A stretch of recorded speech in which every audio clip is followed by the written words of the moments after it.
Hallelujah, praise the Lord. আজকের পবিত্র বচন দ্বিতীয় তিমথিয় 2 অধ্যায় 11 থেকে 13 পদে বলা হয়েছে, এই কথা বিশ্বসনীয়, কারণ আমরা যদি তাঁহার সহিত মরিয়া থাকি, তাঁহার সহিত জীবিতও হইব। যদি সহ্য করি, তাঁহার সহিত রাজত্বও করিব। যদি তাঁহাকে অস্বীকার করি, তিনিও আমাদিগকে অস্বীকার করিবেন।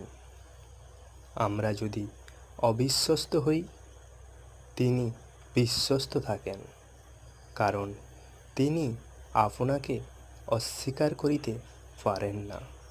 আমেন। হালেলুয়া।